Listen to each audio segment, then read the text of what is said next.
Well, how's it going, Ricky? Good, buddy. How are you, man? Well, I am doing excellent here. I had the conversation yesterday with Melissa Aberle from Well Beyond Functional Medicine. Hmm. And I mean, I tell people that this is probably one of the most important conversations I had because we talked about how many times we talked about me being funky, functional, the funky, and I'm coming out of my funkiness. Yeah, yeah. No, it's great, and I can tell too. I can tell your spirits are up higher, and you're speaking more articulately, and so yeah, it's I can definitely tell the difference. Well, I've done this for I've been doing what I'm supposed to be doing for a month, and I went and saw her. Here's what I told her. I said, you know what? It's if I'm a car, she has given me just I'm getting all new parts, really, not really parts, but she's I'm getting an overhaul, we'll say. And I told Yeah, her, here's what I want to be. I said I want to be a Toyota Tacoma. I don't care what my body looks like, but I want to feel good on the inside because they just run and run and run. They could roll and burn up, and they can still just keep on running. So yeah. I said, by the time I get done with this, I feel like I have right now. I feel like I have a million more miles on me, but when I get to the end, I want to be like Thelma and Louise, and like go over the cliff, and I'm done. Just let her rip.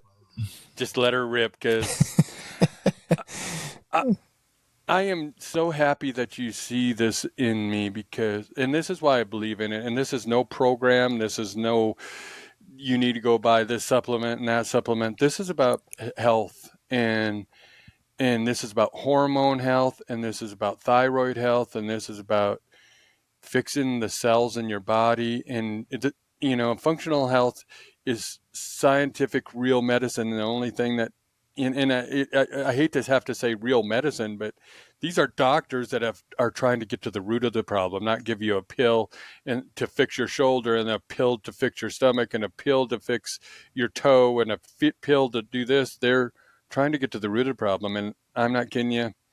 I haven't taken an ibuprofen in a month. And It's fantastic.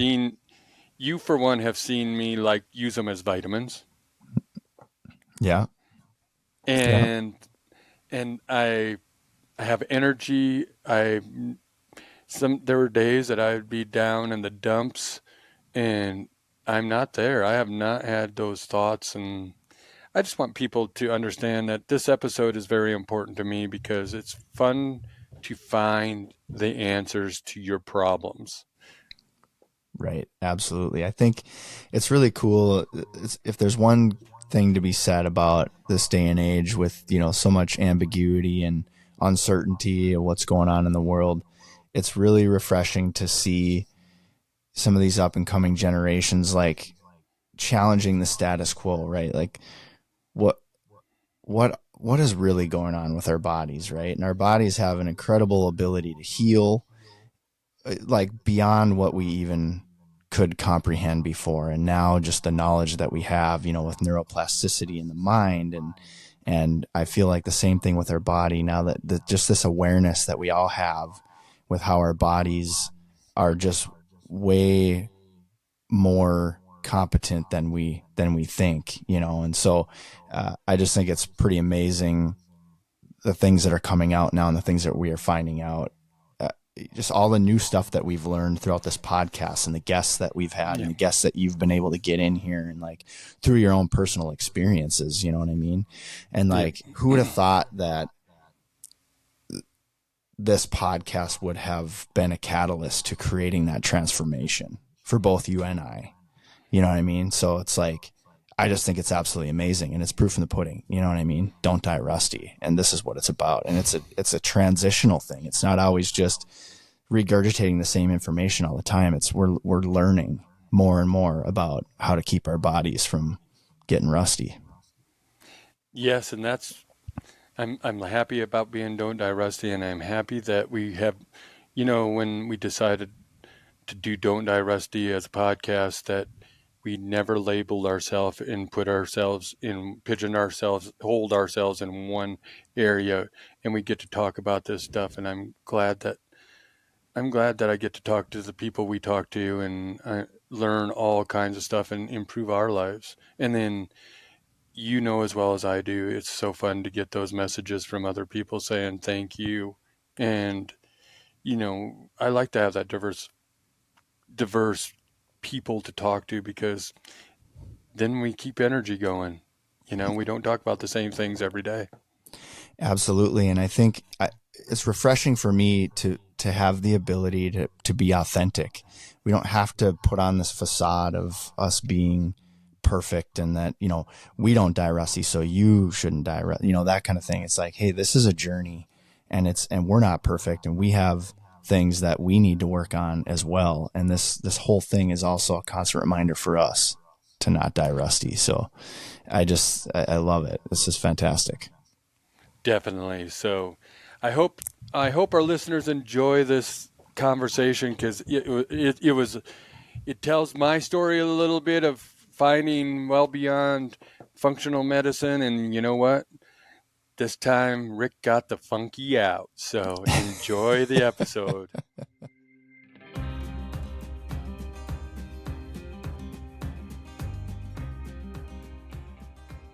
Welcome to the Don't Die Rusty podcast. I'm Rick Hansen, and we will be talking about living, not dying.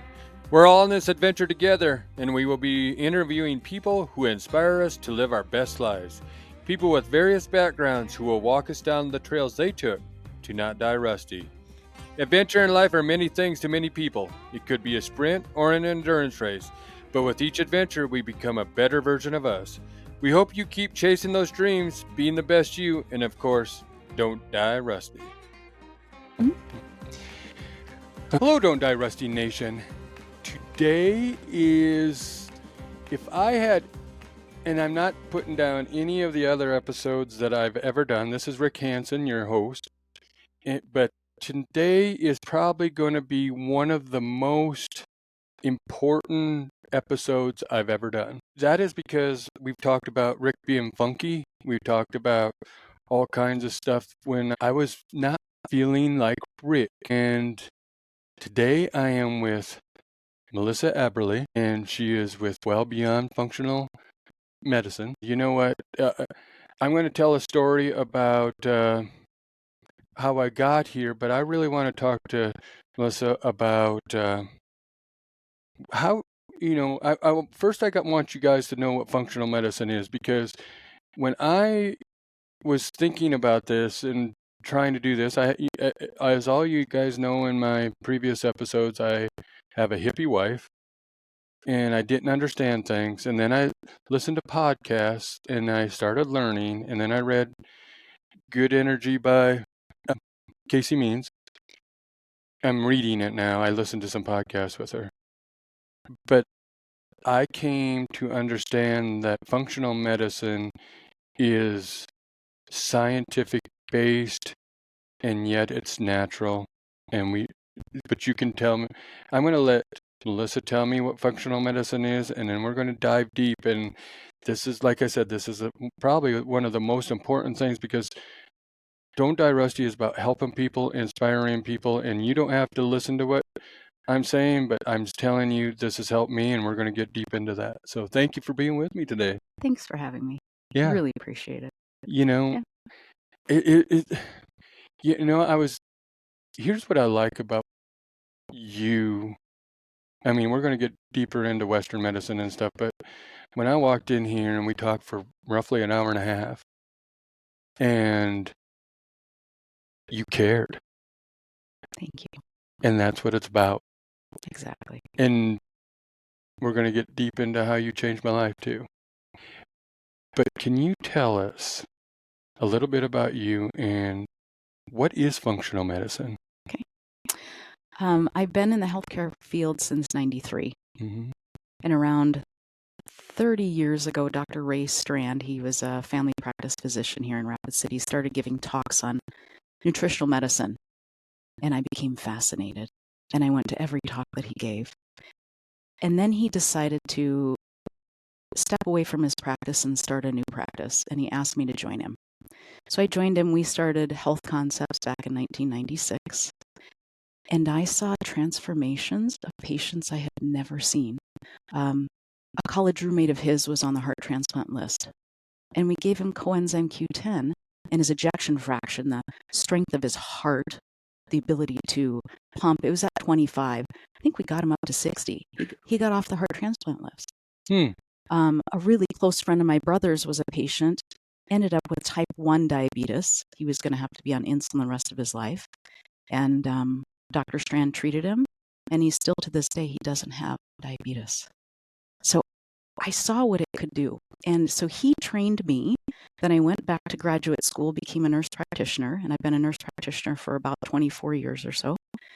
And that's how I came to be into functional medicine, because I saw there was another way. And medication does play a role. Some people need it. Mm-hmm. But in functional medicine, we're not just treating disease, we're trying to create health. We're trying to get at the root cause of what's going on. And that's why our first time appointment is an hour and a half long. I have you fill out, I don't know how many pages of intake.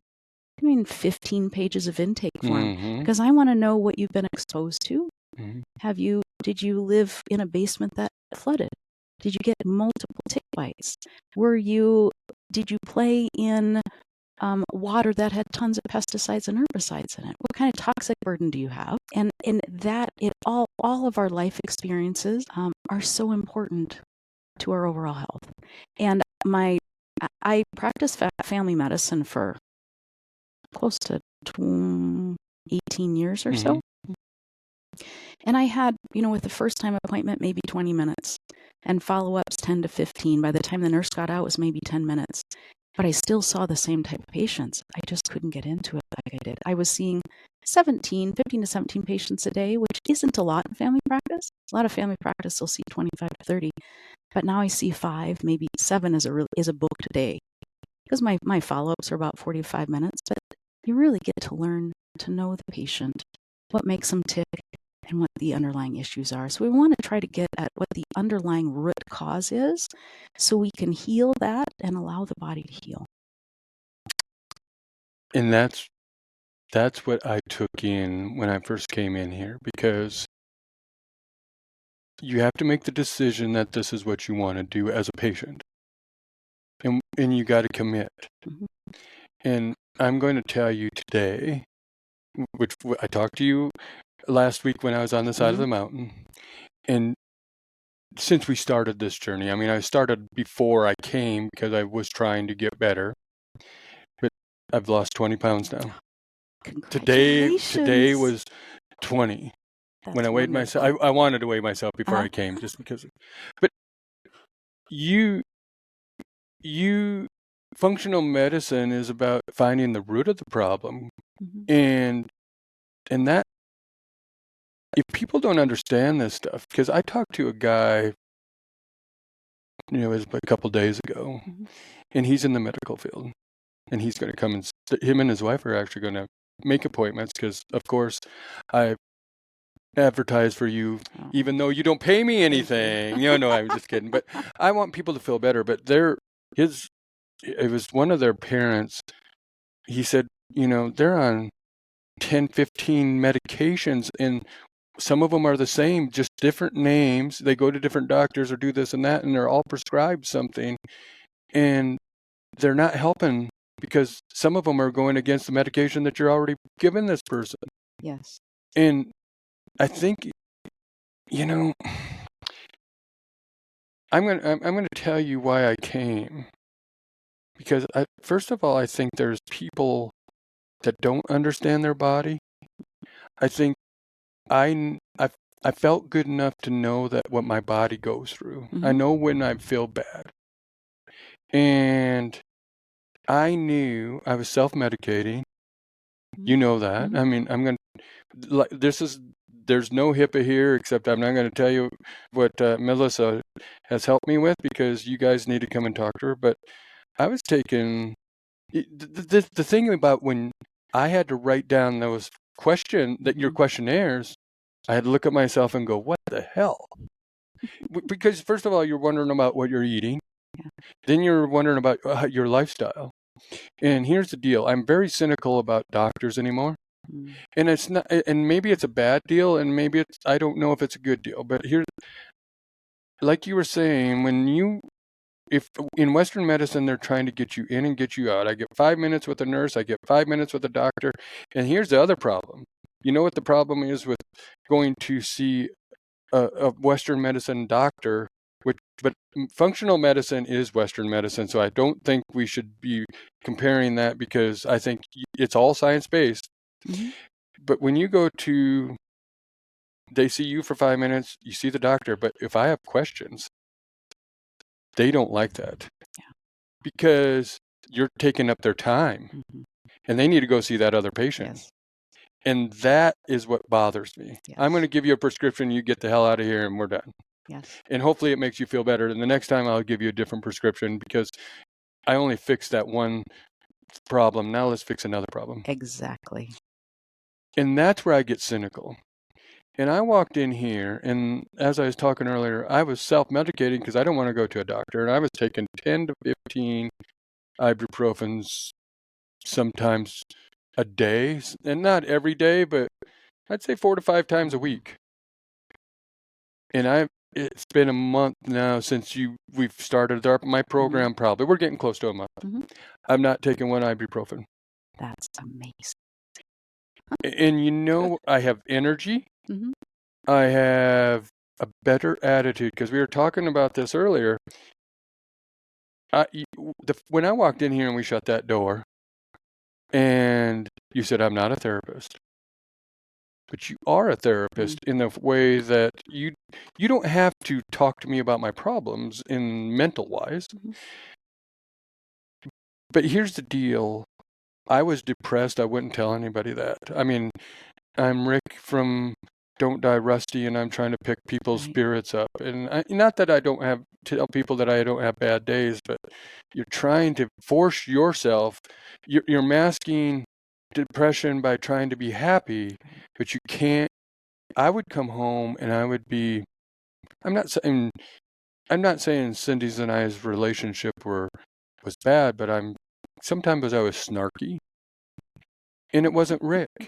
I'm not a snarky person. Yeah. I might be a dumbass, but I'm not a snarky person. But your body starts feeling better. So that helps mentally. Yes.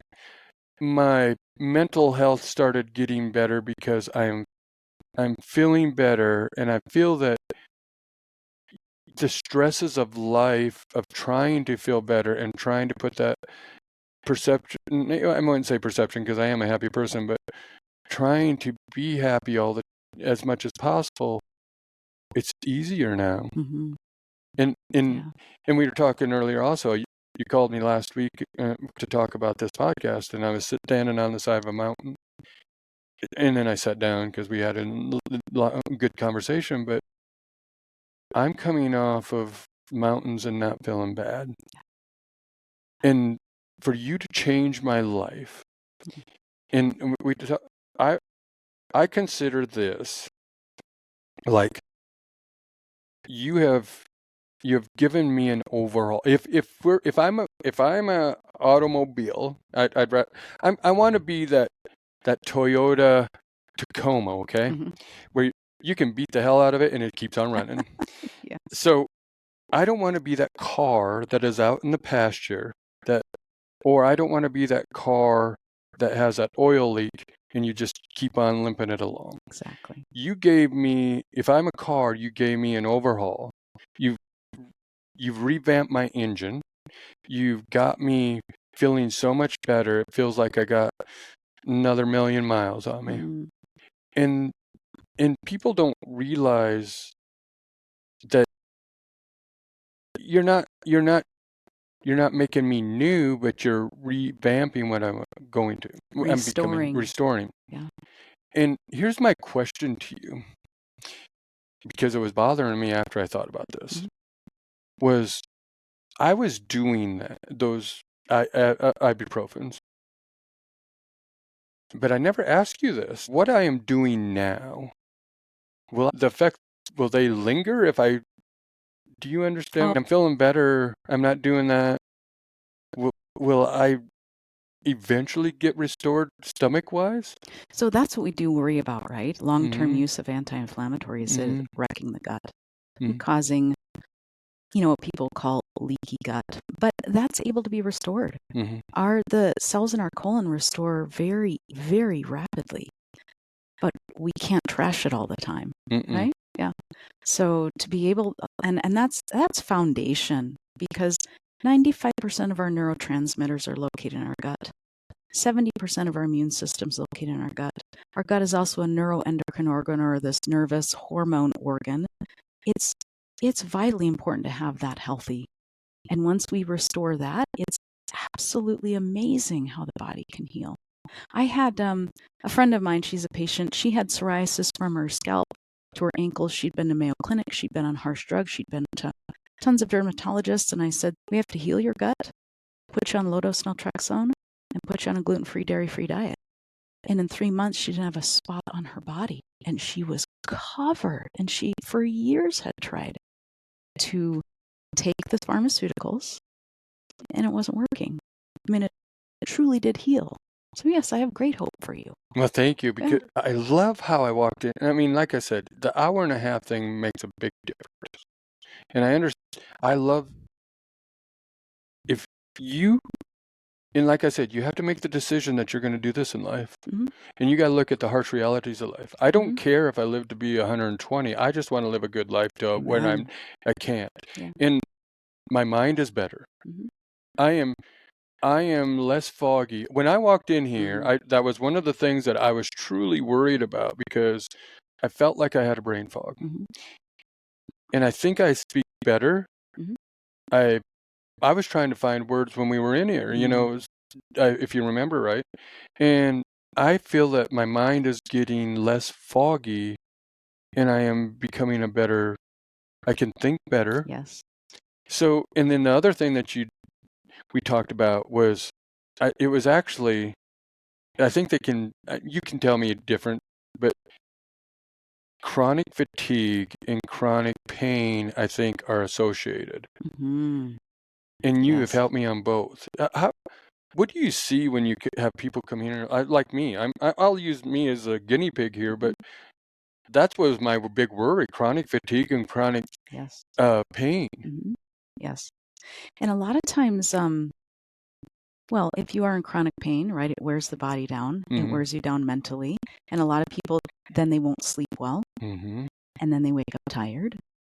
And it's just a vicious cycle. A lot of times, chronic fatigue, fibromyalgia, it's an underlying hormonal thyroid issue. Whereas they'll look good on thyroid labs. They'll run a TSH. We run a lot more many other thyroid labs. But the other thing we do is we have patients check their body temp.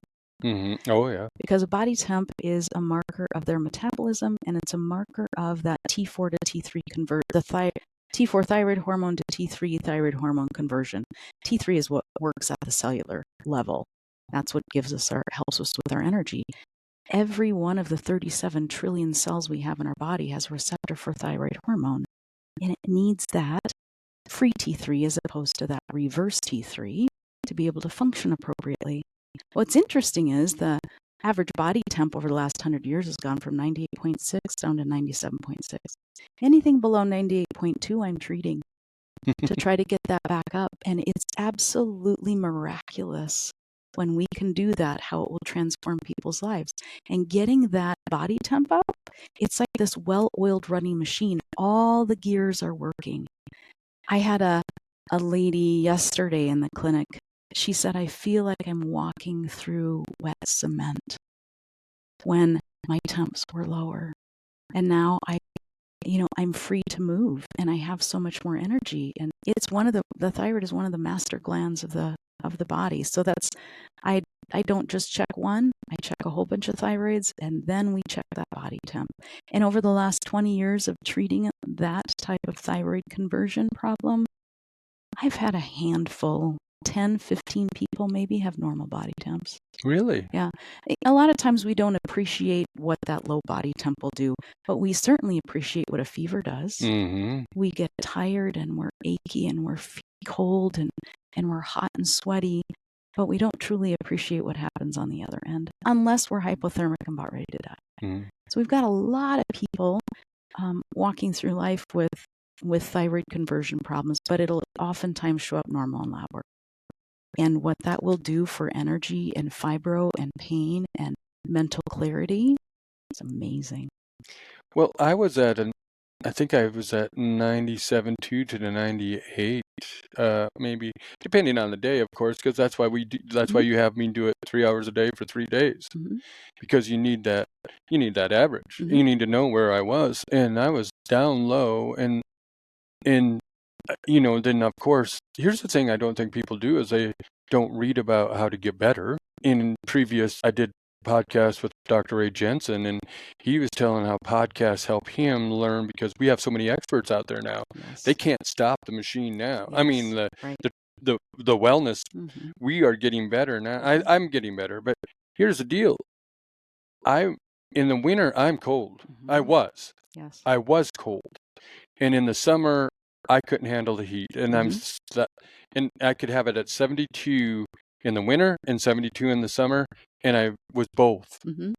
And now I believe what you're saying about the cells, because now I'm learning and trying to figure out. I just am interested about my body and about how cells work. I mean, of course, we go through high school and we go learn little bits, like just touch a little bit.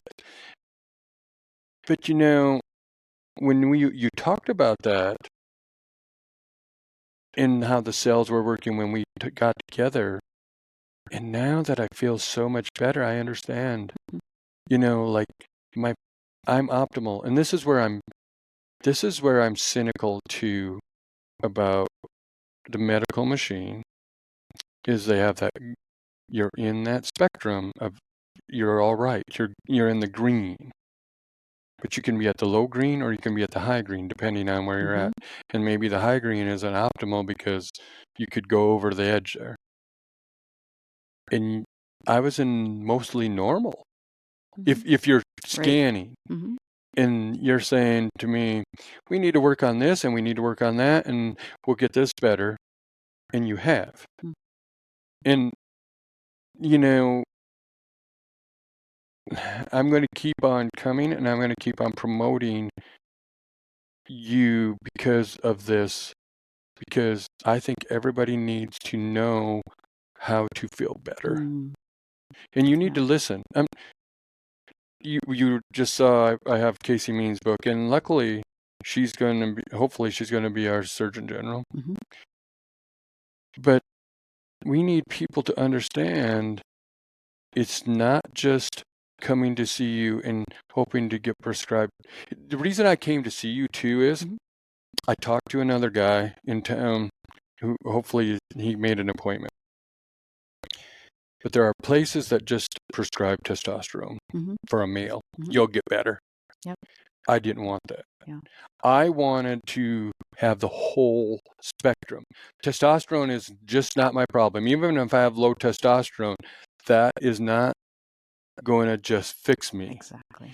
And I wanted somebody that was going to look at the big picture. Because if you say you're a functional doctor and you're just prescribing testosterone, and you're no better than the medical machine that is out there in Western medicine that's seeing 30, 40 patients a day and saying, well, we'll give you testosterone and you get the heck out of here and we'll see you in another 3 or 4 months and either we'll up it or we'll lower it wherever you're at. You looked at the whole picture of things, and that's why I think you have changed my life in the aspect of a better relationship, a better body, a better outlook on life. And I think people need to look at that when they go. If you have to go understand that Dr. Jensen, he told me about you, and he's the one that said you need to go see Melissa. And I don't know if you've ever listened to a podcast with me and Ray, but I trust Ray. I trust Ray with my life. Yeah. And when he says to come and see you, I trust that. And that's the best part about knowing the right people and surrounding yourself with good people and calling people friend. Yeah. So thank you for that. I'm going to, I know I get off on tangents here, but I was reading, and it's interesting to me. I know we were talking about, I'm just skimming the subject because I want to have another episode with you and Dr. Jensen. But I was also reading about, I think I could be wrong, but like chronic inflammation and chronic overnutrition, as they call it, but eating too much of the wrong stuff are associated because they're pushing they have to put sugar cells somewhere. I'm just glucose, but sugar cells somewhere. That's why you become fat and you can become inflamed.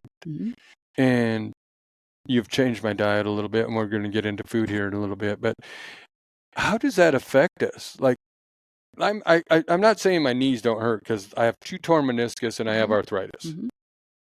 But I haven't taken an ibuprofen. They hurt. I mean, I feel them, but they aren't as painful that I don't have to do that. So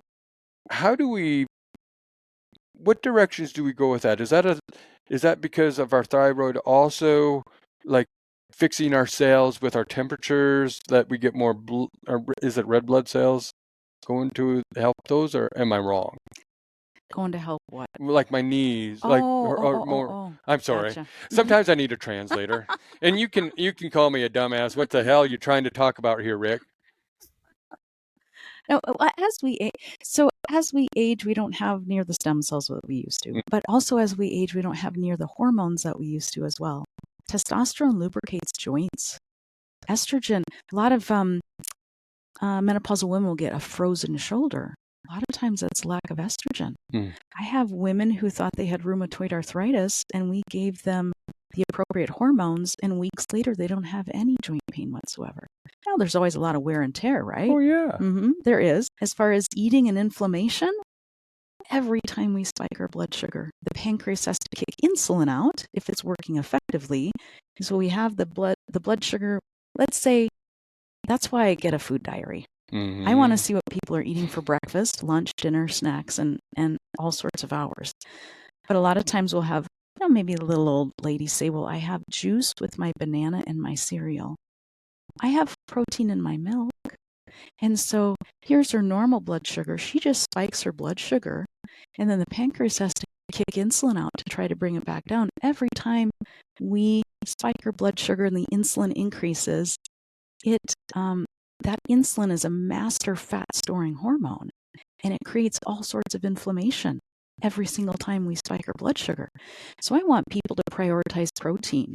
Like this morning, right before you came, I was eating homemade beef vegetable soup. That's what I have for breakfast.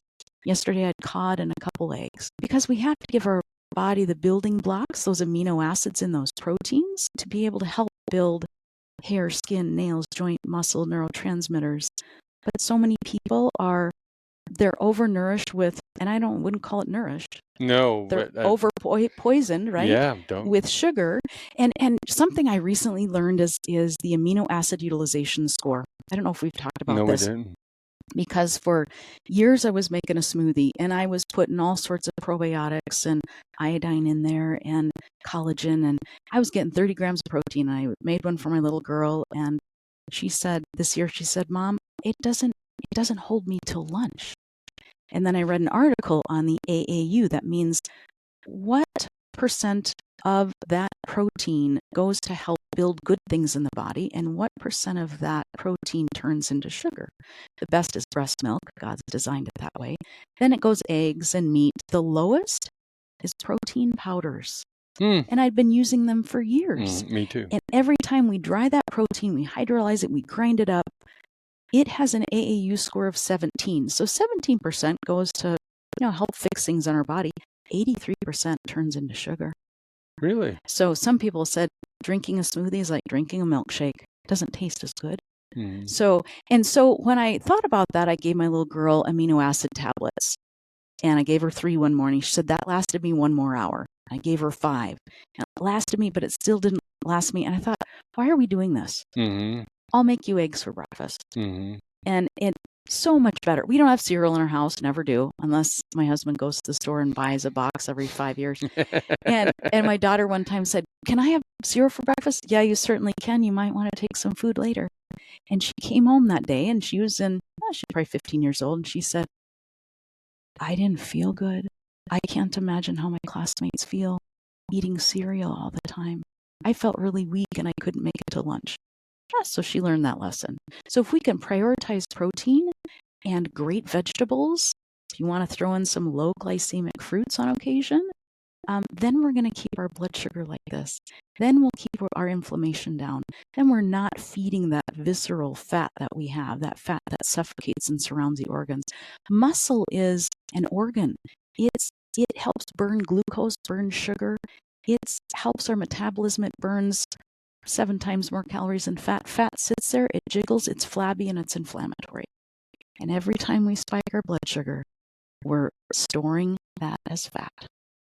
Well, you had vegetable soup for breakfast? Yep. I had steak and beans. Oh, sounds great. Love that. But steak. you changed my perspective of that. I mean, I hate the harsh realities of life sometimes. Mm-hmm.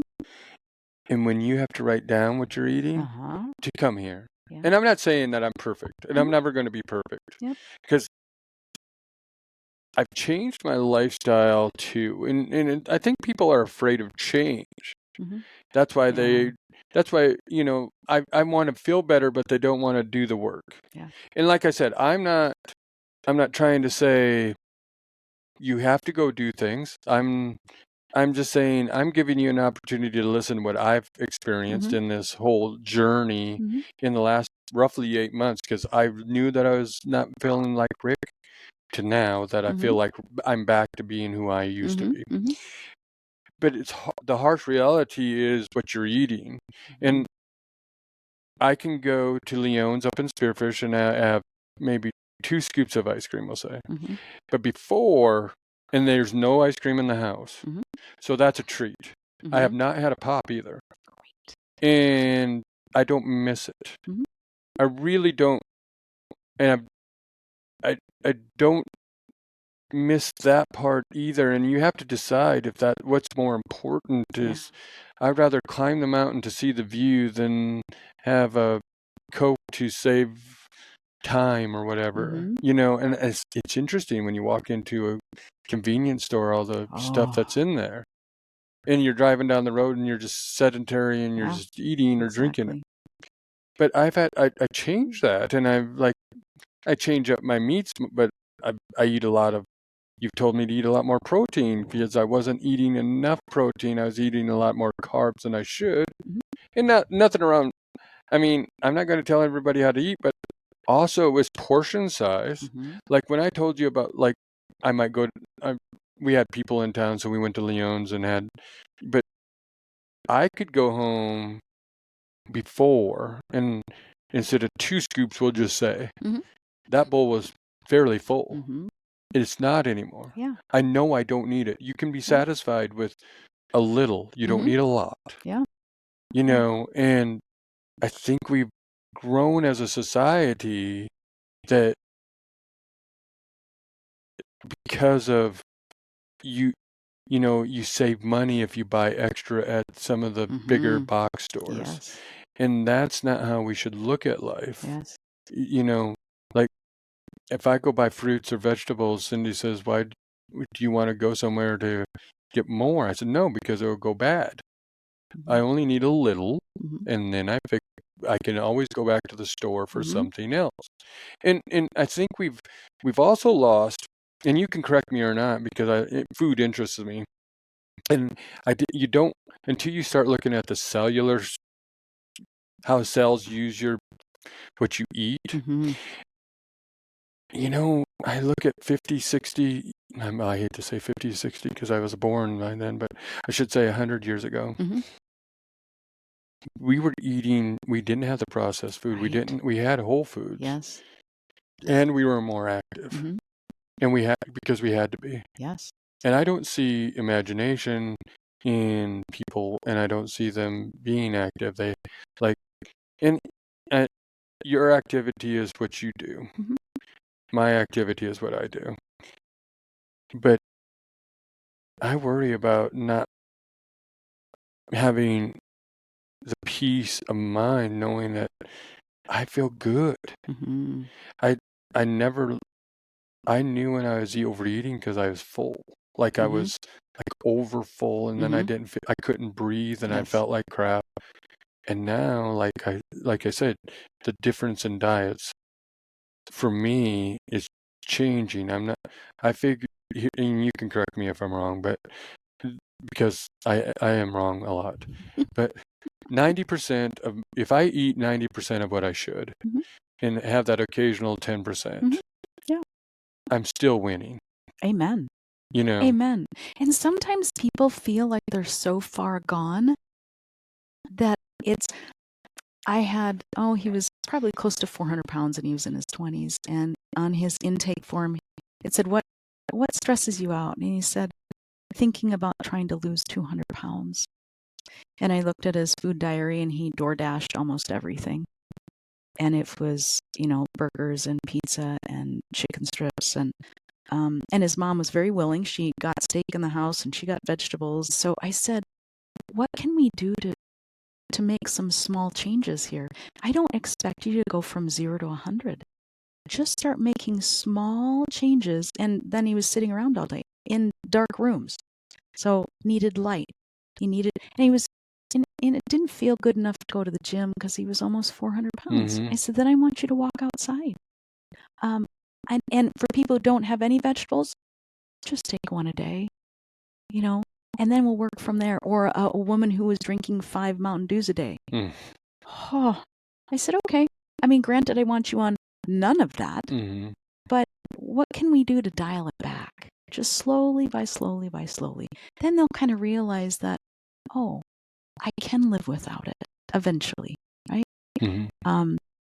And then they do start seeing those changes. And it's the little wins. And I said to this obese young boy, I said, what are the little wins? Yeah, granted, you want to lose 200 pounds. But if you eat a vegetable today, I'm thrilled with that. Mm-hmm.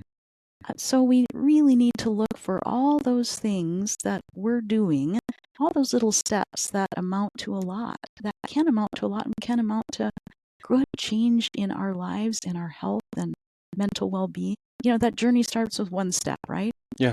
If we don't take one step, we're not going to get there. But we don't run a marathon in one day.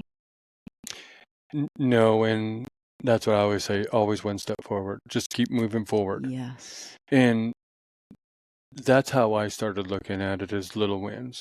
The problem is, I think in America, I don't know, I mean, the problem with me was I was making excuses that I couldn't do things. Mm-hmm. And I wasn't holding myself accountable. And I just talked to my dad this morning, and there are people out there that said they can't live without their potato chips, and they won't go walking with my dad. Mm-hmm. My dad's, like I said, 81, and he walks every day, and Mm-hmm. he tries to take care of himself. But they said, well, you can just throw me in the old folks home. But do you want to be in the old folks home? No. This guy wants to die on a mountain somewhere. Yes. I mean, I want to be somewhere happy. Mm-hmm. I want to be.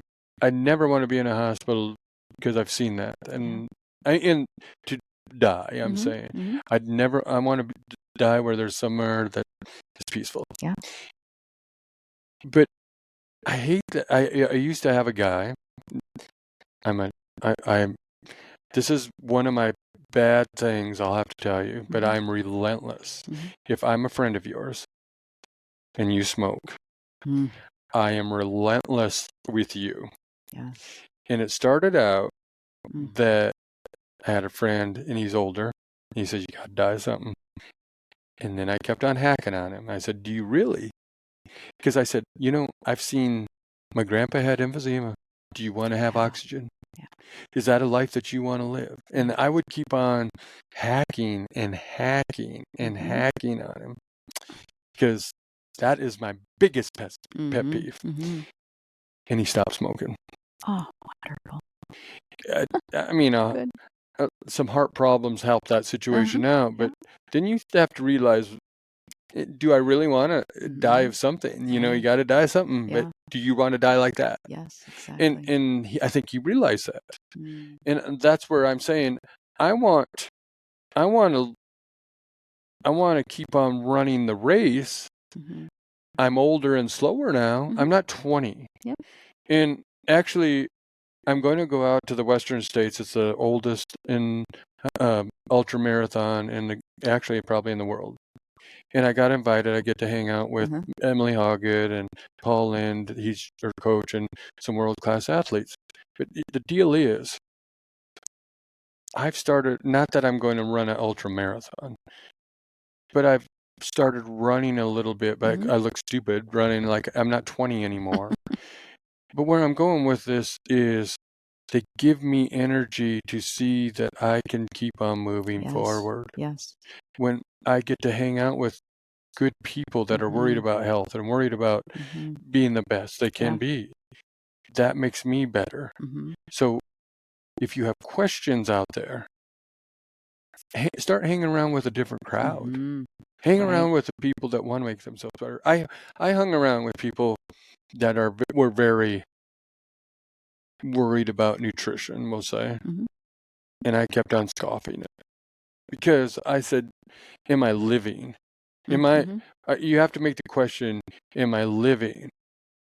And like I said, like we'll say 8 months ago, I didn't feel I was living. And if food can change if I can change up what I'm eating just a little bit to make myself feel like I'm living, I don't want to miss a view. I'd rather miss a meal than miss a view. Yeah, exactly. And that's what it's about. So food, and and then the other thing is sleep. That's huge. And exercise and the food and sleep have made me, I'm tired, so I do go to sleep. And I sleep well. And I feel, when I get up in the morning, rested. Yes. And I think the problem is that blue screen. Very much so. The problem is scrolling. Yeah. And I've learned, even though, like, Don't Die Rusties, yes, we are on social media, and yes, I do stuff. I've learned, like, Cindy and I maybe watch one TV show together, and it's usually on at 7. We get to 8, and if depending on the days, but we get to 8, and we just both start reading a book. Yes. And sometimes we make it to 9, and sometimes we don't. But we're not looking at blue lights, and we're learning. Exactly. We have different tastes in books, but we're both learning. Yes. Or we're both entertained and not looking at a blue screen.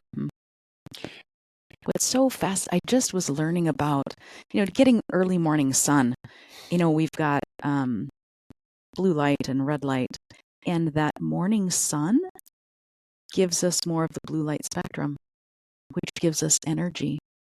And then as the sun goes down, those beautiful colors of the sunset, more of the red spectrum, that gets us ready for nighttime, right?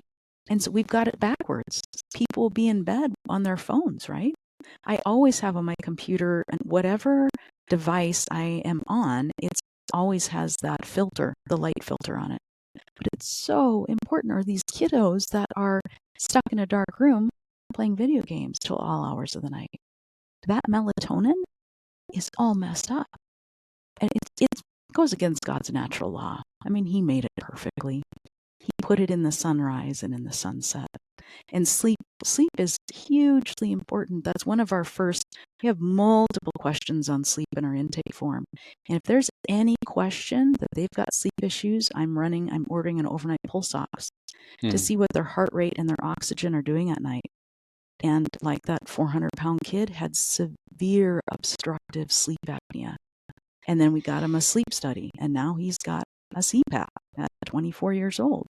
But if I tell my patients, if I can't get you oxygen. I can't get you better. We don't have oxygen. We're going to die. And I had a widow. She came to me 6 weeks after her husband died. She woke up in the middle of the night. Her husband was gasping for air and became unconscious, and she's doing CPR, and she saved him. He lingered in the ICU for 2 weeks and died. And a physician came in, looked at him, and said to the wife, that is untreated sleep apnea. And so she came to me and she said, I want to get myself checked. I see what it is. I don't have a husband anymore. And she had sleep apnea as well, too.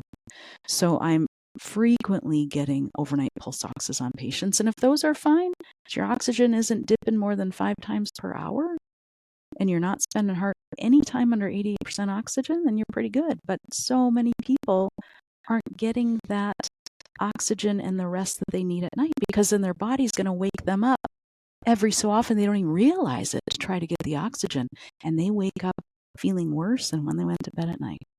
So that's huge as well, too. Well, I'm a Huberman fan, Mm-hmm.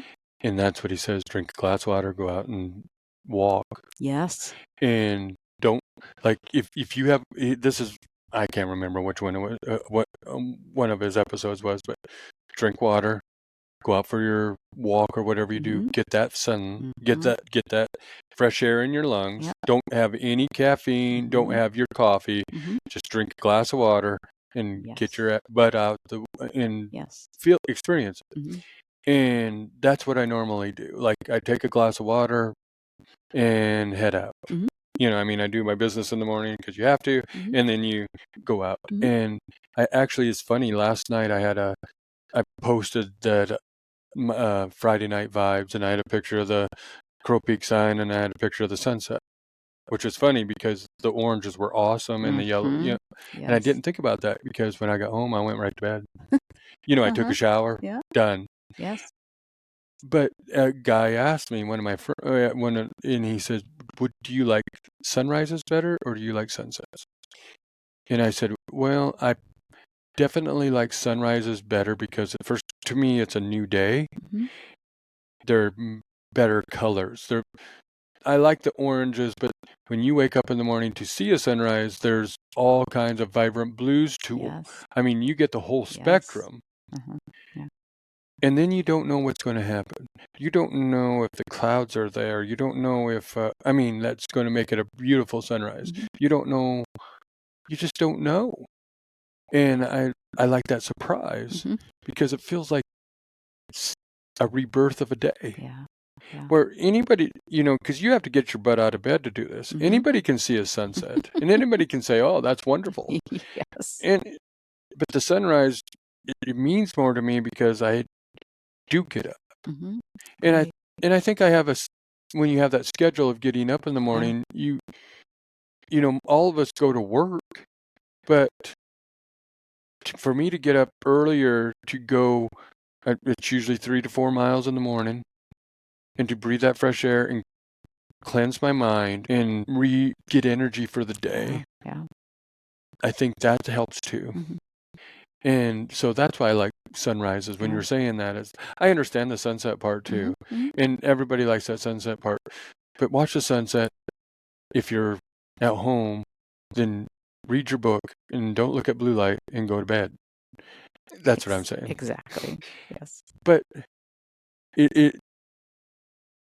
you can tell me, I shouldn't, Cindy will be listening to this, but the circadian rhythm, I do not like a dark room. I like to live by the light that's out there.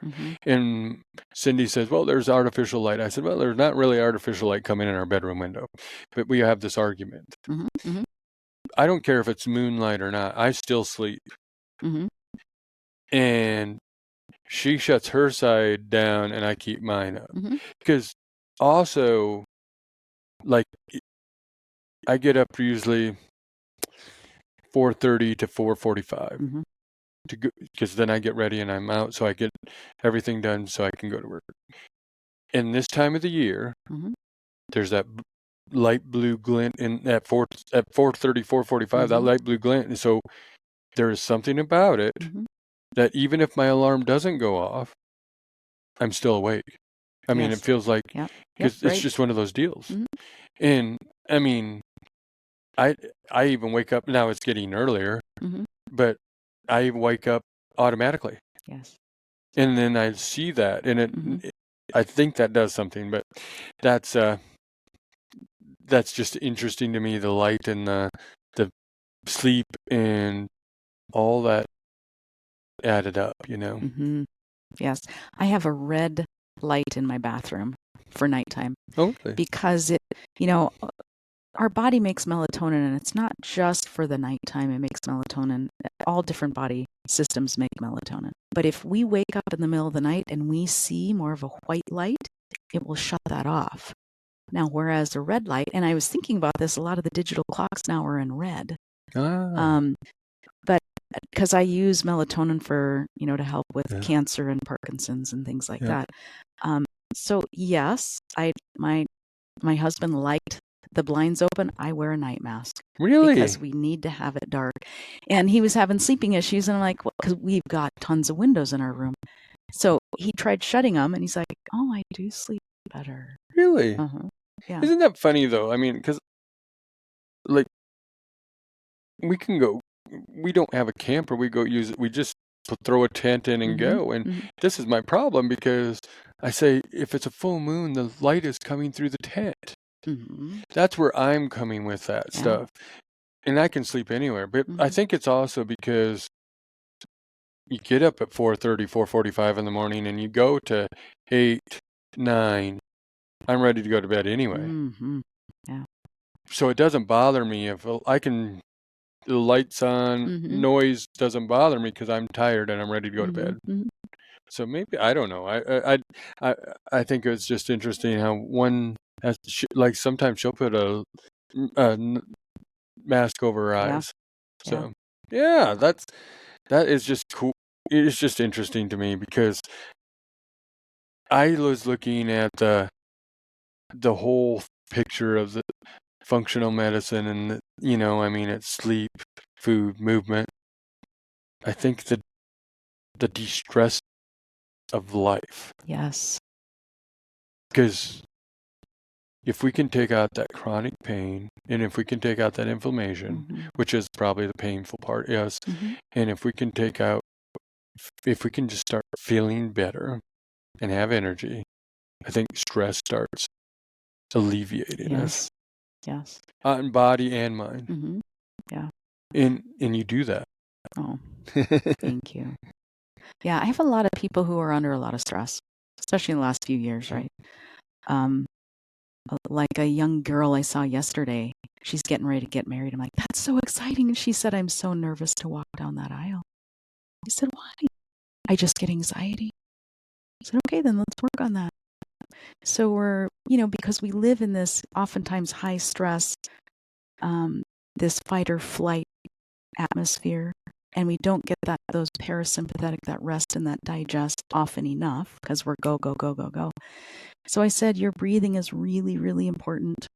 So I gave her a couple different breathing exercises to do, and then something called neuroemotional technique to also help. Then we've got a couple of other little herbs, that can really help. And I said, I want you to do these breathing exercises when you get up and when you go to bed. And then I want you to visualize yourself walking down that aisle with people watching you, the people that love you, that you're going to be filled with joy. Let's turn that around. She's just so scared to do it. I said, this is a wonderful day. And so she's going to work on it. We'll see what happens. But so many people live under so much stress. And I had an elderly woman yesterday, and she doesn't feel good, and she does have a lot of issues. But I said, the other thing I want you to do is, in the morning, I want you to keep a gratitude journal. And I want you to write 10 things you're grateful for, because you're really blessed. And we all have 10 things we could be grateful for. Okay, I'll do that. But a lot of it's in our mind, right? Yeah, it is. Yeah, tremendously so. But so many people live in such a stressed out world. It doesn't, granted, we can't control everything that life is thrown at. That's thrown at us, but we can change our responses, right? And it's not always perfect, But what can we do to have that best response, or to decompress? A lot of people aren't taking care of themselves enough. And I said to her, I just want you, I know you don't have a lot of time, 15 minutes a day. You're going to take a bath. You're going to go for a walk. You're going to read a great book. You're going to do something good for yourself. And it never once occurred to her that she needed to take care of herself. So if you don't take care of yourself and you don't feel you, then you can't take care of your children and your husband. And especially moms that were just overburdened, right? Yeah. Yeah. Well, there are 3 things there that I have learned, and actually I learned the last one about a month ago too. I didn't realize that I wasn't under control, and you have to let go and have faith. Yeah. And I was all wrapped up in death, I guess. I was wrapped up trying to live life. Not that I was worried about dying, but I just I wanted to get as much out of life as possible. And I was so wrapped up in that I was worried about it. And I was told, you just need to have faith and let go. Believe. Yeah. And that has helped me out. Yeah.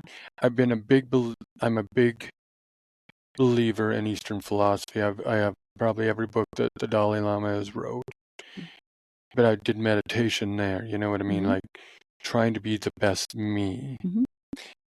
And if I get into situations where I need to breathe, I'll think about some of the things that, and not, some of the things that would help me breathe.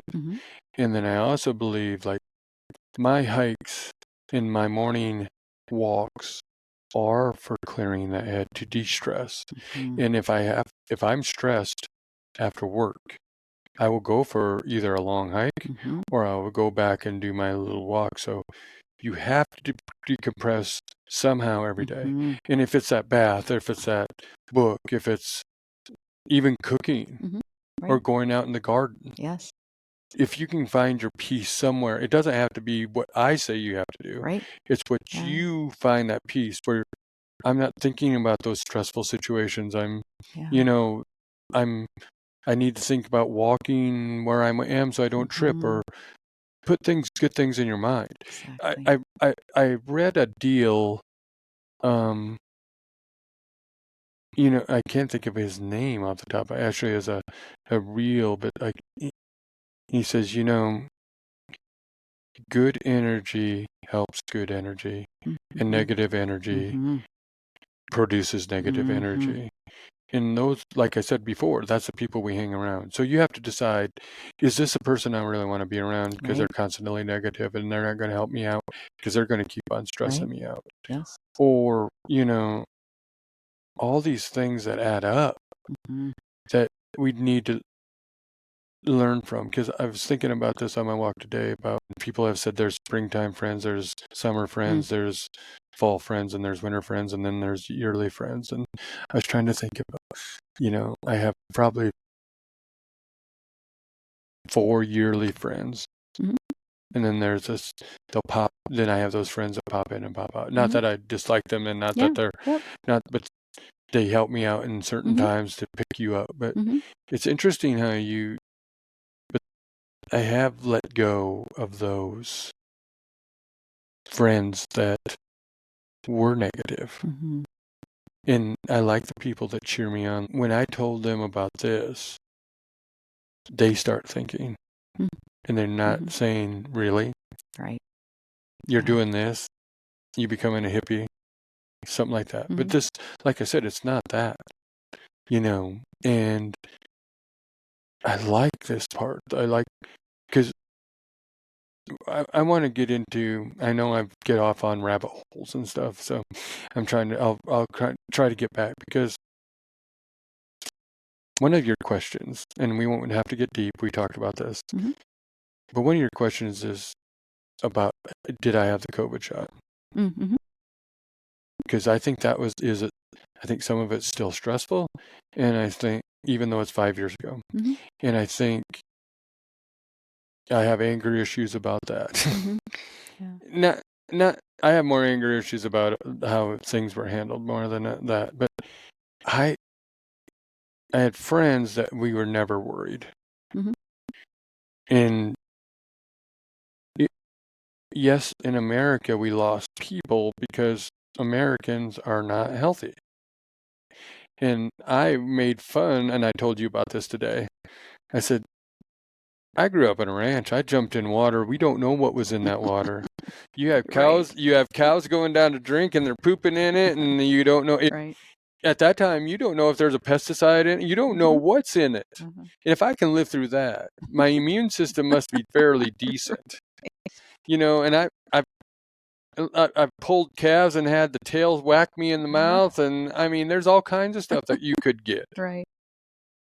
But the one thing that bothered me, I give blood because when my mom died, I thought my mom has been in the hospital earlier and she needed blood, and I thought Yeah. this is one way to give back. Amen. And I was in giving blood, and they said, "Have you had the shot?" And I said, "No." And I've never seen people get giddy, like you haven't had the shot? No, I said. And then they said, "Can we do a double?" I said, "Well, I don't care." And that gave me questions. Like, what is the deal with me being a pureblood, we'll say, and other people having the shot and not? And then I have a friend that their daughter has myocarditis. I have friends that we all have friends that are dying for no reason at all. And that's one of the things. Here's where I'm going with this. Why didn't we use our immune system more?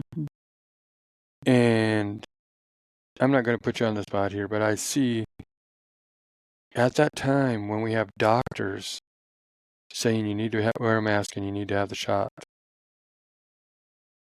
And I was going, and I would apologize that I was wrong. And I don't see that. And I'm not going to get deep in there because I just have a hard time, and I don't want to put you on the spot. So we treated COVID naturally, and we had a protocol for prevention, for exposure, and for treatment, and that did include ivermectin. But also included vitamin A and C and D and zinc and quercetin and melatonin and healing their gut and rinsing their sinuses and gargling, and it was a whole protocol that we developed to try to keep people healthy, right? Yeah. Because where I'm going with that is like, how come there was never any talk about our immune system except conspiracy theorists that said we have one for a reason. And that's where I was. I was lucky to work where I worked. Yeah.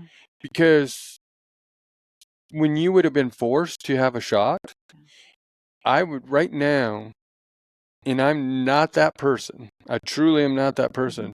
But if I would have been forced, I would be suing right now.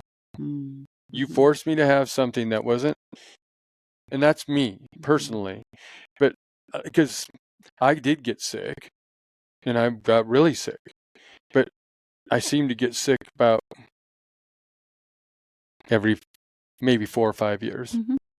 But up until then, I'm not sick.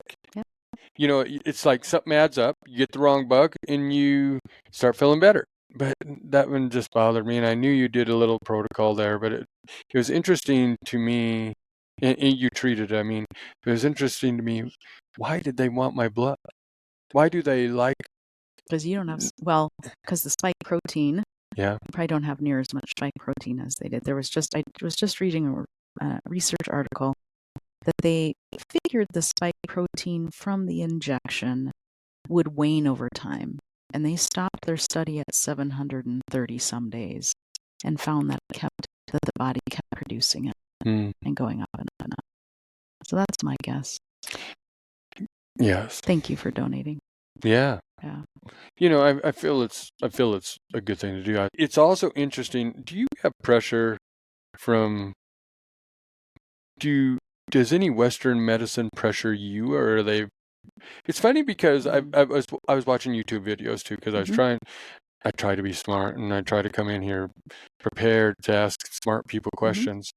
And it's amazing to me how many doctors now are turning to functional medicine. Because it was a heart surgeon that I was watching on YouTube the other day that he stopped being a heart surgeon for at least to learn about functional medicine, learn about the root problems.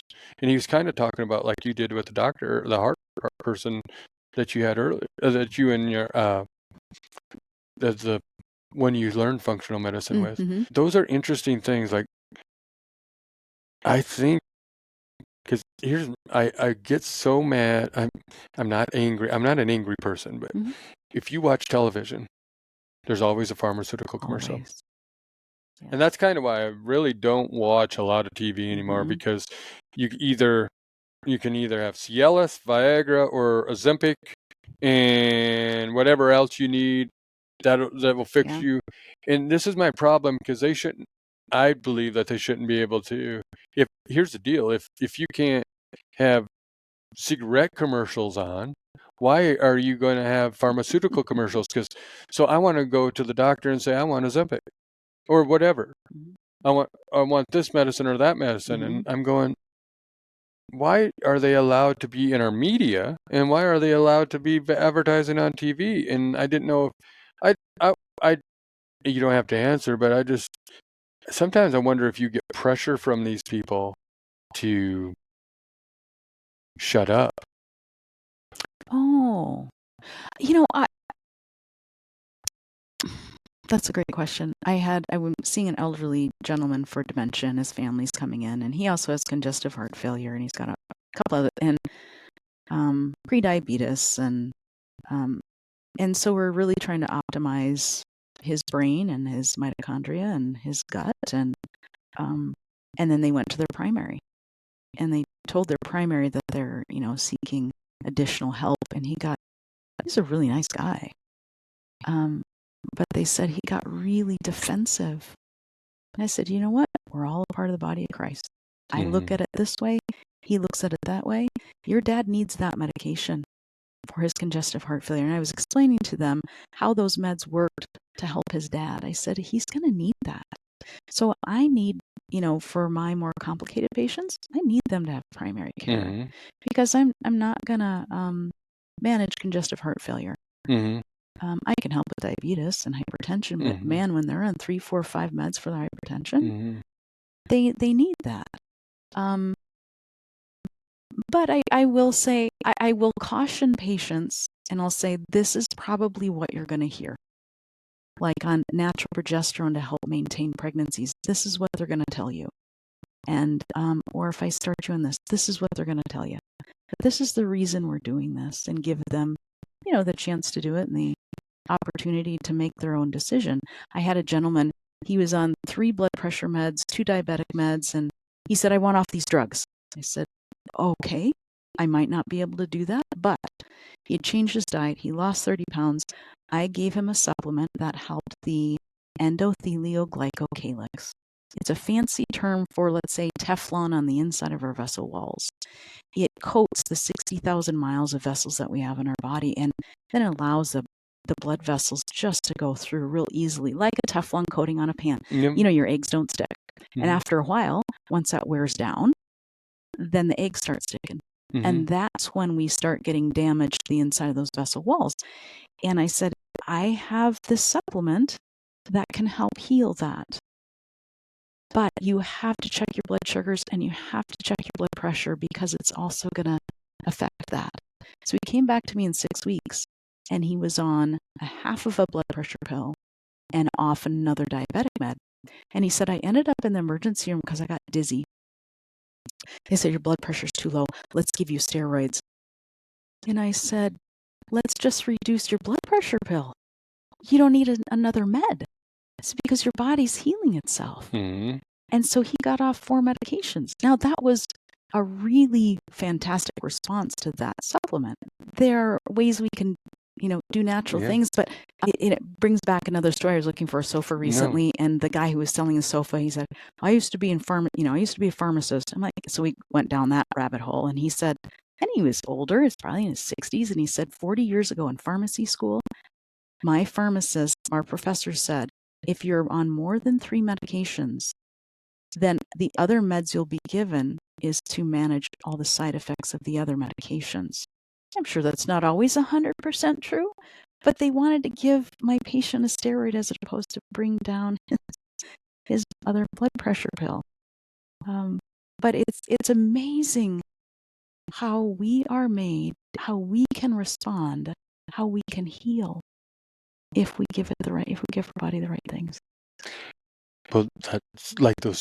Why do we need 16 medicines? Why do we need to worry about? I mean, I've been with older people. Yeah. Like, we got to take this one here, we got to take that, we got to take these 4 or 5 here, we got to take these 3 or 4 there, and we got to. I'm going, whoa, whoa, whoa, whoa, whoa, whoa. To me, I don't want to be there. And I'm, like I said, I'm not telling people what to do, but I'm saying if I go to my primary, we do need primaries because we need that acute. There is something happening right now and we need to fix right now. Like something is seriously wrong, or, I mean, you have something. But I have to say, like when I took the survey and we talked about allergies, I think I took a couple allergy pills and I haven't taken any since. But see, that's the difference. Like I had a little cough. I wasn't really sneezing, but I had a little cough. But I feel that my body is changing enough that it's resisting some of that. I mean, I could be wrong, but I think my allergies aren't as bad because I was a kid that I had a cousin that was really allergic to everything. And we'd go play in the hay. I had no problem. Dust, hay. I've never had that problem. So that's why I was wondering why there's things coming now. And now I'm happy to say that, I am not doing that stuff anymore, as I'm trying to do less of allergy medicine, because I believe there's buildup there and it won't help you in the end. So what we're doing is good, and thank you so much for that. I'll see where else we are here. Because before I came here, I thought I was active. I thought I was healthy. And then because I'm always moving, I thought, you know what, but I had to realize, how does age, my age is, I'm 57. Sometimes you get in your mind that you're still 25 and you get mad. I mean, sometimes I get mad at myself. Like I've lost 10 steps maybe, but I may, or at least I've lost a step here and there. But how do we age gracefully? I mean, you're helping me age gracefully now. But when do we have to realize that we need just a little help? I'm not saying that you're going to make me live forever, but I'm saying you're helping me live a better life. And we need to learn that you read the blood tests. I can't. All I'm happy is my blood's red when I see it come out. But you read the blood tests and you tell me, like, this isn't optimal. So where I'm going with this is, like, how do you figure out what is optimal do you go by age, or is it because of how we are living our lifestyle? For me, do you understand what I'm saying? Because sometimes I need a translator.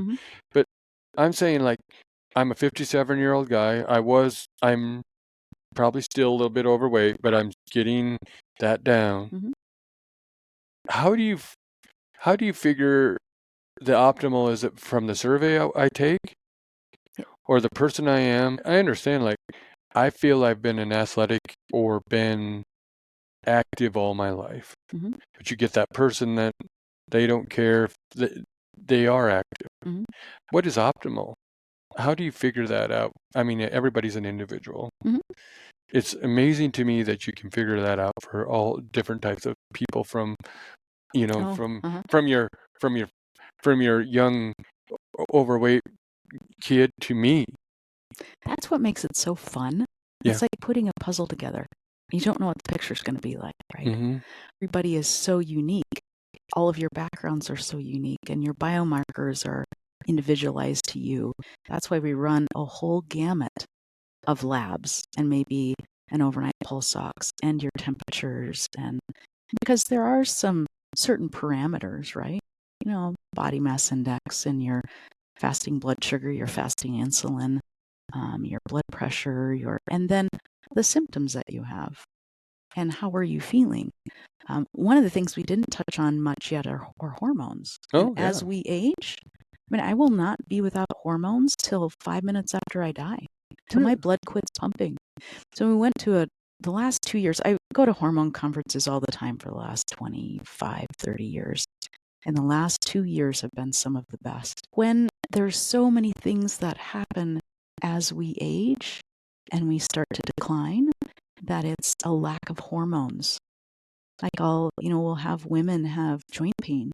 Well, testosterone and estrogen lubricate joints.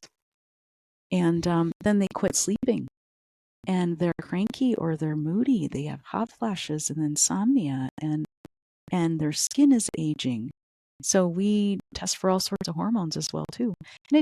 And until a few years ago, I really underestimated the power of testosterone in a female. Females make more testosterone than any other hormone. Never realized that. No. I just thought it's a male hormone. Mm-hmm. And years ago, I tried it and it made me so cranky. I'm like, I'm never giving that to anybody. And a year and a half ago, I thought I had rheumatoid arthritis. I did everything I knew to do. Could hardly get out of bed in the morning. And I started on testosterone. 2.5 weeks later, I hopped out of bed with not a single joint pain. It was miraculous. And my brain turned on. They tested females, menopausal females. They gave them only testosterone.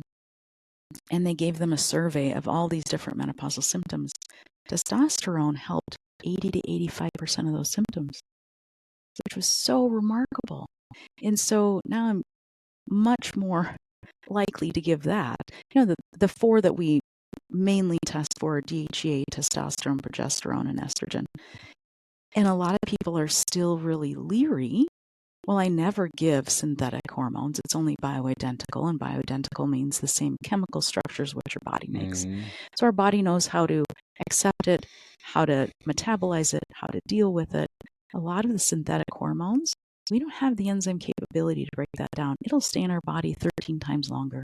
And I can't tell you how many young women from age 17 to 38 have gotten blood clots from the birth control pills, and strokes, and pulmonary embolus, so stroke and blood clot in the lung. Those were synthetic hormones. We don't ever deal with those. We only give bioidentical. And women are still leery. And so I've typed up my notes from those conferences. I'm like, just read this. I said in the 50s and 60s, we were using testosterone to treat breast cancer. 5 continents still use it to treat breast cancer. Okay.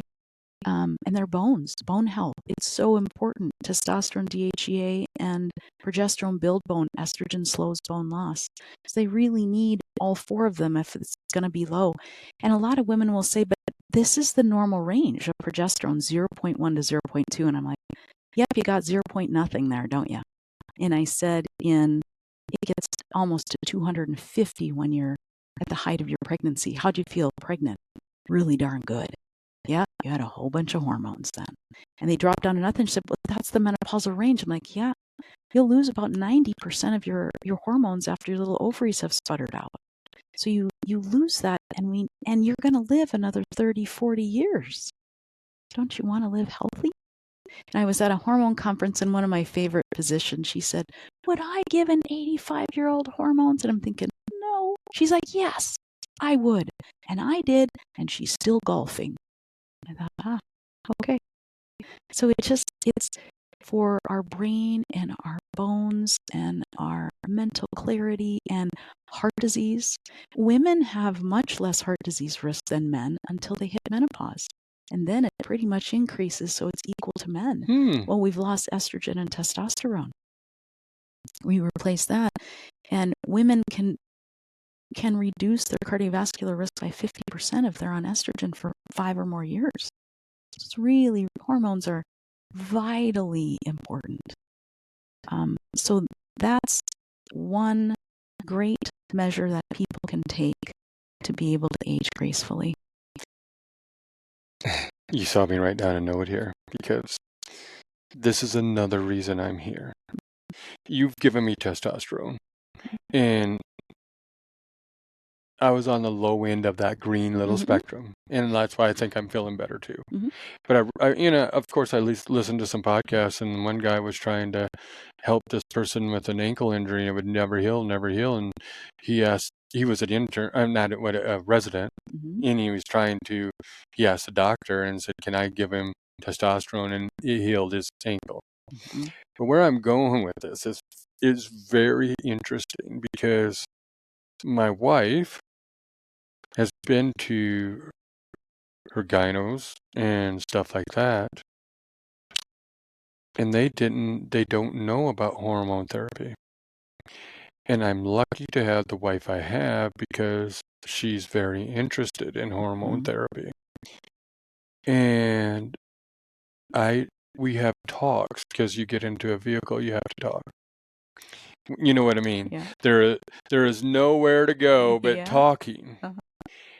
And we talk about this stuff, and I started looking. She said, they don't talk about hormone therapy. This is the normal menopausal woman, or this is how you're supposed to be, and we can't do anything about it. But why wouldn't you want to live your optimal life? Amen. And so she was looking into it, and then, like I said, she had found you before I found you, but I'm still questioning things. And then I talked to Dr. Jensen, and he said, "Go to you." And I said, and then she got us both appointments on the same day. But where I'm going with this is you help people understand that testosterone is good in females. I see a difference in Cindy too.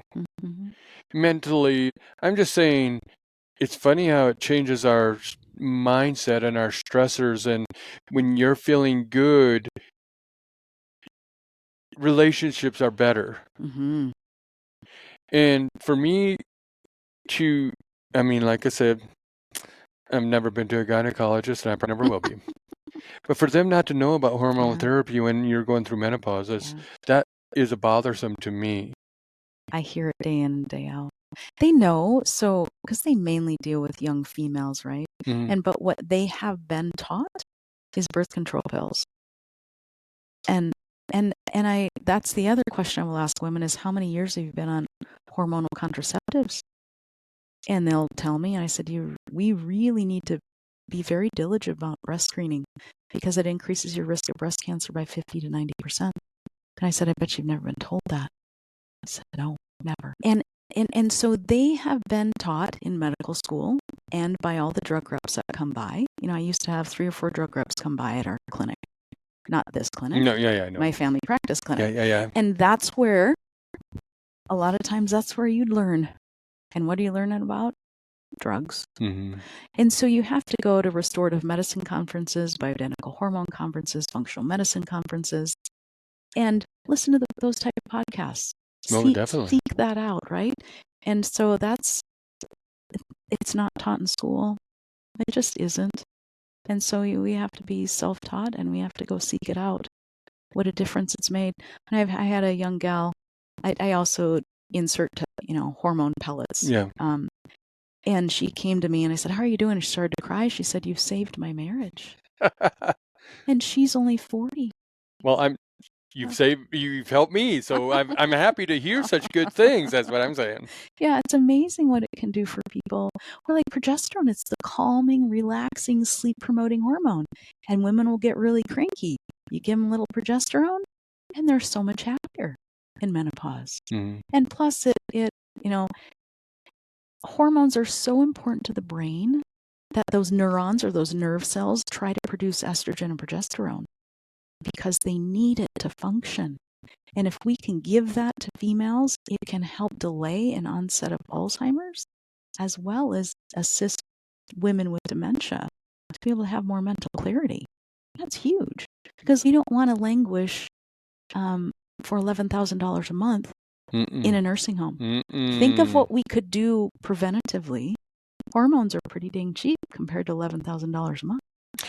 Well, you could go on a lot of adventures for $11,000 a month. Yes, you could. And because, like I said, I see a difference in both of us. I see a difference in we're not. There are times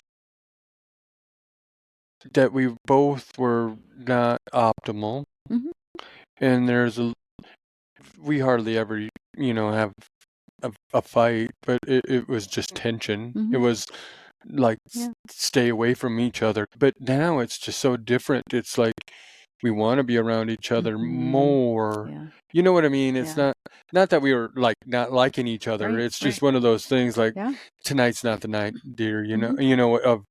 I just leave me alone, more or less, in the aspect I want to read my book and go to sleep, and I don't want to talk. We'll just say that. And the hormonal thing is just amazing to me. And like you said, why would I want to be? Because you start reading about dementia or Alzheimer's, even in males, and everything you do, from the hormonal, through the food, through the exercise, movement, through everything, helps you with that. And I know that you have a patient for life with me until you retire or I die. But because you're probably 22, right? Yeah, right.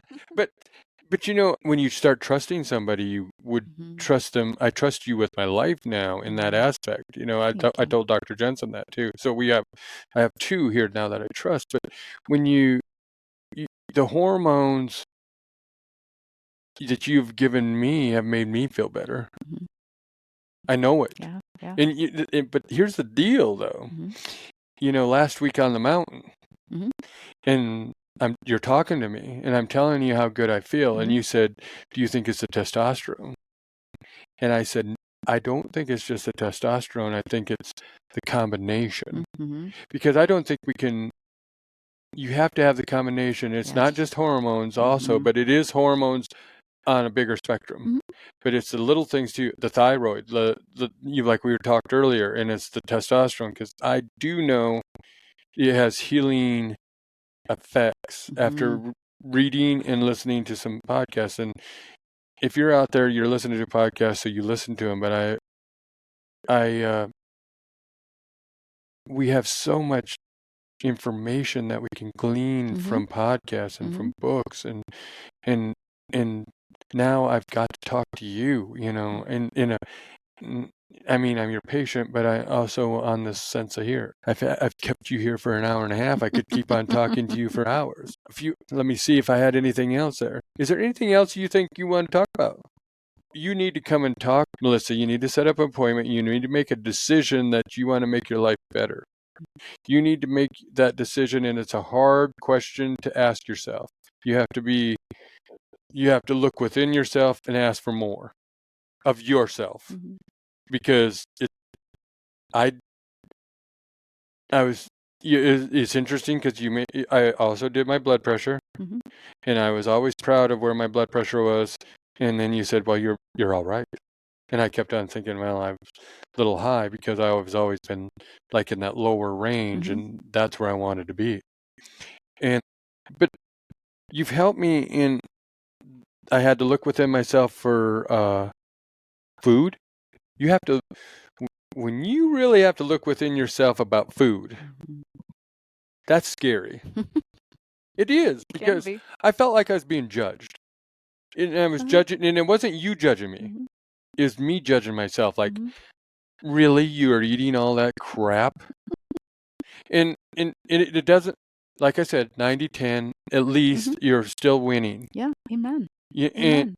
and then the hormonal thing Mhm. and the other stuff you given me, I do believe the testosterone has helped me out a ton. Mhm. I believe the other stuff that you have helped me learn about has helped me out a ton with the thyroid issues, because you read about, like, I didn't know that the normal body temperature of people has gone down through the years.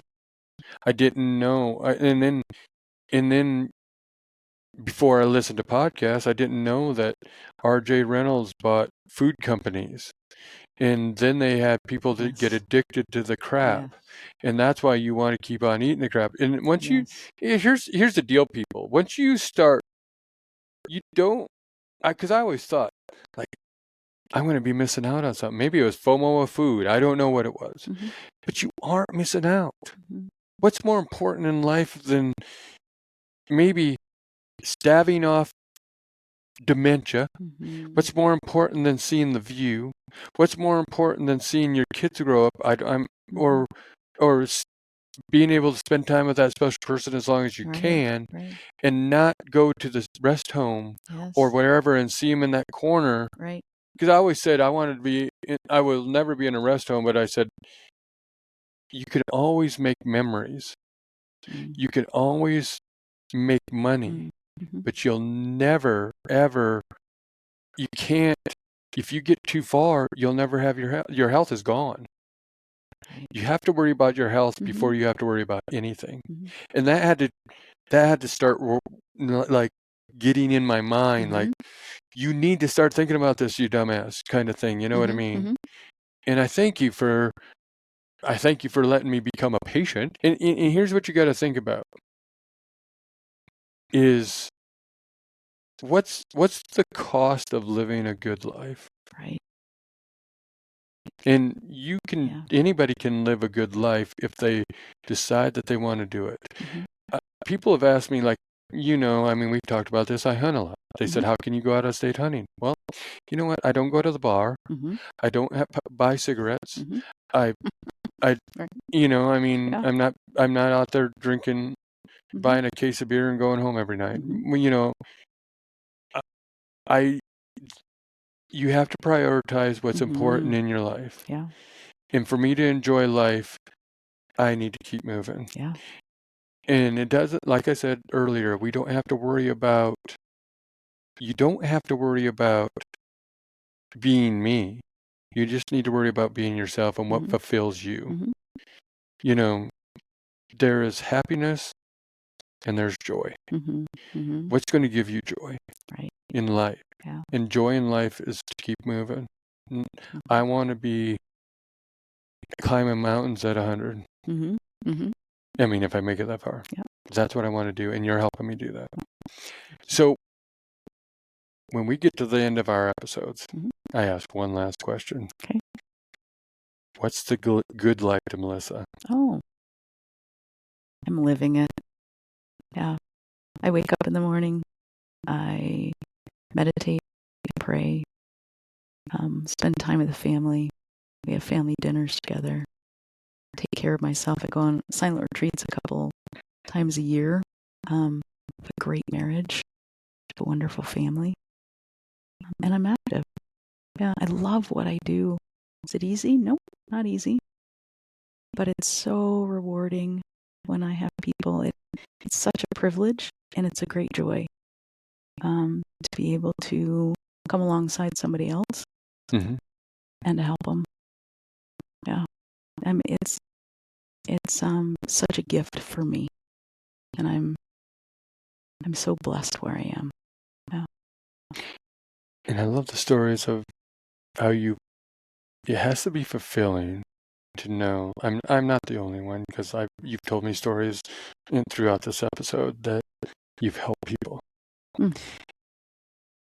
And I get little messages, but And I hope I have helped people too in some of the episodes I do. But that is the most fulfilling thing, that even when you don't try to help somebody and that you've helped them, like, that is fulfilling. Yeah. So I'm glad that's a good life. Yeah, it's a wonderful life. And I hope that you were a little skeptical about doing an Very. episode, but I hope we get to do a couple more. I'd like to do one with Dr. Jensen. Okay. And some other time I want to have some other conversations with you, because I get these questions and I think this has been educational as well as just learning about myself even in this stuff. And I'll pay for a consultation when I need one. But no, this has been, here's the deal. We're both, I'm doing this episode, but you're helping people, because if people can come listen to this and they can either make an appointment or they can find somebody that they want to find or whatever, we're helping people. And that's what this is all about. Exactly. So, getting outside ourselves. Yes. Yeah. So thank you so much. Thank you. And I hope we do this again. Sounds good, Rick. All right. Okay. Well, Don't Die Rusty Nation, thank you for listening. And as usual, keep chasing your dreams, being the best you, and of course, don't die rusty. Thank you for listening to the Don't Die Rusty podcast with your hosts, Rick Hansen and Ricky Bruley. The Don't Die Rusty podcast is written and produced by Rick Hansen and Ricky Bruley. You can find us on Instagram and on Facebook at Don't Die Rusty. You can rate and review this show on Apple Podcasts and Spotify. You might find your review read on a future episode. Got a question for the Ricks? Send us an email at don'tdierusty@gmail.com. It too could be featured on a future episode. And if you haven't already, please subscribe to the Don't Die Rusty podcast wherever fine podcasts are downloaded.